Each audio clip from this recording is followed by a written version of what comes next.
Hotep, you guys. Welcome back to the Chosen Few channel. Thanks for tapping in. Thanks for clicking the link. Y'all hit that like button while you in here.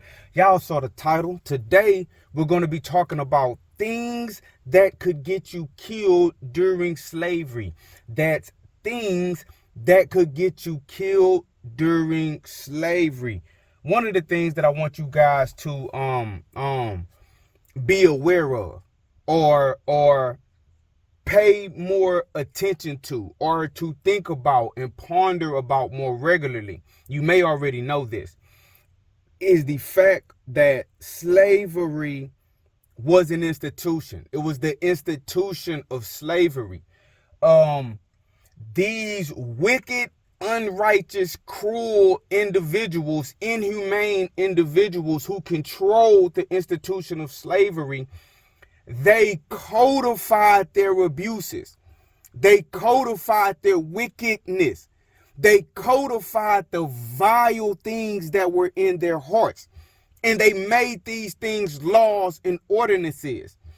And it would appear that this sick perception of how a human being should be treated was correct and morally right because it was legal. But just because something is legal does not mean it is right, does not mean it is righteous. And so with the institution of slavery, there were laws instituted that were heinous. But it gives us a glimpse into the mind of the deranged and a glimpse into the mind of the sick. Because you have to be deranged and sick to make laws like this. That was the idea behind a lot of the abolitionist literature. A lot of the abolitionist literature highlighted how heinous slavery was on the ground, so that any righteous thinking person would hear about these cruelties and say, whoa, wait a minute, we have to abolish slavery, we have to end slavery because it is so heinous, deranged. And so some of that abolitionist literature is contained in this book, The Great Escapes, Forced Slave Narratives. Now, in this book, there is a section where he titles it Extracts from the American Slave Code. Listen to this. The following are mostly abridged selections from the statutes of the slave states and of the United States. They give but a faint view of the cruel oppression to which the slaves are subject, but a strong one enough, it is thought, to fill every honest heart with a deep abhorrence of the atrocious system. Most of the important provisions here cited, though placed under the name of only one state, prevail in nearly all the states, with slight variations in language and some diversity in the penalties. So, these are legal codes, and although there are a lot highlighted in this particular work I want to highlight the ones that were punishable by death. Remember, things that could get a slave killed during slavery, right? Now check this out. He says the cardinal, now think about this, family. The cardinal principle of slavery, that the slave is not to be ranked among sentient beings. The cardinal principle of slavery is that the slave is not to be ranked among sentient beings, but among things, is an article of property, a chattel person, obtains as undoubted law in all the slave states. The dominion of the master is as unlimited as is that which is tolerated by the laws of any civilized country in relation to brute animals, to quadrupeds, to use the words of the civil law. Slaves cannot even contract matrimony. So the underlying principle that makes slavery possible in America, in the colonial America, or the colonies, the underlying fundamental principle was that the slaves were not sentient beings. The slave was not human. The slave was like an animal. The slave was like a piece of paper. It was property. It was like a desk, a table, a shoe. Literally, a thing, right? A thing. And the abolitionists who were ex-slaves themselves, they highlighted that the reason why the slave master was so heinous towards the slave who was property and not as heinous towards the horse who was property was because how he explained it was because of the contest of wills. Because the idea that the slave is not a sentient being, but the slave is a sentient being, just as human as the quote-unquote master. So there is always that competition. And so the slave master was more cruel on the slave because he understood that it was a contestant of wills.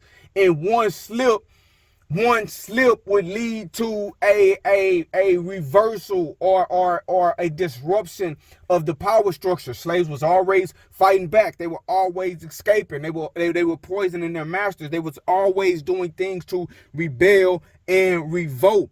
And so the slave masters and the slaves had a different relationship than a person and their horse, although the slave and the horse were both considered as property. But let's look into some of these these degenerate laws. Here he says, any freeholder may seize and correct any slave found absent from his usual place of work or residence without some white person. And if the slave resist or try to escape, he may use arms. And if the slave assault and strike him, he may kill the slave. So one thing that could get a slave killed, or really just any old African that could get them killed during slavery times, was just being out and about in a place that wasn't your usual place of work without a white person being present. Simple as that. Just being somewhere that they felt like you were not supposed to be and you didn't have a white person present. Or, sometimes they had to have passes and remits as well, and you didn't have that. That could get you killed. Sounds a lot like today. The police pull up on you. They feel like you're in a neighborhood looking suspicious. You're not supposed to be there. They pull out. They want to talk to you, harass you. You don't want to be talked to. And you can get assaulted. You can get killed. And then an unarmed person gets gunned down by the police and nothing is done about it. Right? Any freeholder, let's read it one more time and move on. Any freeholder may seize and correct any slave found absent from his usual place of work or residence without some white person. And if the slave resist an arrest, or try to escape, flee, he may use arms. And if the slave assault and strike him, he may kill the slave. So the crime is just being where you're not supposed to be, and you can die if the slave didn't subject themselves to that. Sounds a lot like today. Well, it's not exactly like today. I'm not going to play games with what our ancestors endured. We are definitely not in slavery like that, but y'all get the comparison. Here's another one. Slaves or free colored persons are punished with death for willfully burning or destroying any stack of produce or any building. So arson is an automatic death sentence. Arson is a death sentence, not lashes. A lot of times they got lashes as a punishment. It wasn't 39 lashes, 29 lashes. It wasn't 3 months in the county jail. It wasn't 5 months. It wasn't 10 years TDC. Death for the slave. Arson is death. Things that could get a slave killed during slavery, being somewhere where you normally wasn't seen it, and arson, death. He goes on to say the punishment of a slave for striking a white person. Listen to this. The punishment of a slave for striking a white person shall be for the first and second offenses at the discretion of the court, but not extending to life or limb. And for the third offense, death. So if you strike a white person 3 times, 3 strikes, you're out. Not 3 strikes, life in the pen. Not 3 strikes, 50 years. Not 3 strikes, habitual felon. 3 strikes, you out. You out of the game called life. So striking a white person 3 times, death. Being somewhere where you're not usually at, death. Arson, death. Look what he says. But for grievously wounding or mutilating a white person, death for the first offense. Now, if anybody had a reason to mutilate or harm a white person, it was the slave. But if they defend themselves, death. Provided if the blow or wound is given in defense of the person or property of his master or the persons having charge of him is entirely justified. You have to know where you've been to know where you are, to know where you are going. There was a time in history when the very thing that we are blessed with by the Creator, life, was denied our ancestors, right? The very thing that you are blessed with is life. It's to go where you want to go, breathe the air how you want to breathe it, make your decisions. As long as you're not infringing upon the rights and liberties of others, you should be able to live your life. That was removed in any attempt to experience life, death. You got to understand what I'm telling you. Let's look at another one. A slave for willfully striking his master or mistress or the child of either, or his white overseer, so as to cause a bruise or shedding of blood, shall be punished with death. Look at this one. And by the Negro Act of 1740 of South Carolina, it is declared, if any slave who shall be out of the house or plantation where such slave shall live, or shall be let me start over. If any slave who shall be out of the house or plantation where such slave shall live, or shall be usually employed, or without some white person in company with such slave, shall refuse to submit to undergo the examination of any white person, it shall be lawful for such white person to pursue, apprehend, and moderately correct such slave. And if such slave shall assault and strike such white person, such slave may be lawfully killed. That sounds a lot like the Operation Crackdown 2 that was going on in Tech City, Texas, that I described in my book, Big Game Hunting by Matthew Daniels, that me and my brother Joshua Daniels, Core Figure TV on YouTube, was fighting against. They had made it to where a cop could just stop you randomly for not committing no crime, nothing. And they tried to call it stop and chat, where they could stop and interrogate you and harass you. And if you attempted to defend yourself against the harassing, walk away, flee, get away, not engage, or defend yourself against an illegal search and seizure, or defend yourself against them unconstitutionally detaining your person, kidnapping you, you could be killed. Them cops would kill you, fam. That's real talk. Things that could get you killed during slavery. You got to know where you've been to know where you at, family. Just because some of this stuff that they call legal, that stuff not legal. Look at this. A slave endeavoring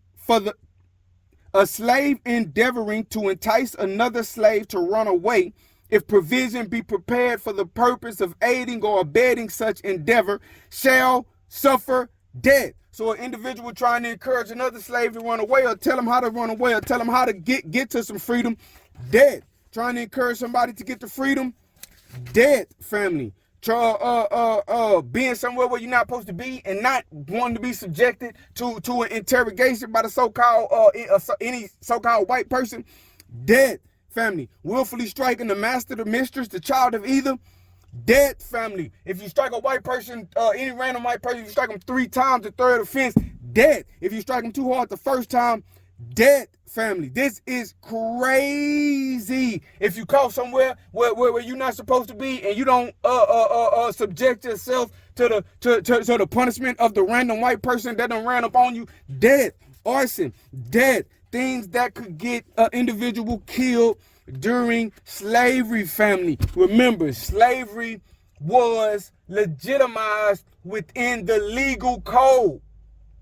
Just because something is legal doesn't mean it's right, because you have sick individuals that can make laws and lobby for laws. So you don't base everything based on the laws that an individual create. Righteous and unrighteous is not the laws that's on the book. There is something that supersedes that. So when you see flawed, faulty laws, it is your duty, just as it was the duty of the abolitionists, to expose it. And destroy it, family. And that's one of the works that I do in my hometown. That's one of the works that my brother does in my hometown. And all of this is detailed in the book Big Game Hunting by Matthew Daniels. Y'all go get that book and you'll see exactly what I'm talking about. And you will understand how you can take this knowledge of your history and apply it to your real life right now in the present moment, and you can succeed and you can be successful, because what has happened before can definitely happen again if you don't pay attention to it. Things that could get you killed during slavery. This your brother Matthew Daniels, aka I'm Pooh, aka the Chosen Few, aka the Real bookworm. But I'm not just a bookworm world. I'm the real bookworm. Make sure you get it right. And as always, may your name live on forever, and may your memory never die. Click the link in the description. Y'all go order one of them books, man. I got 4. Suicide Note, Thicker Than Water, Big Game Hunting by Matthew Daniels, and My Beautiful and Loving Wife. I love you guys. Hotep.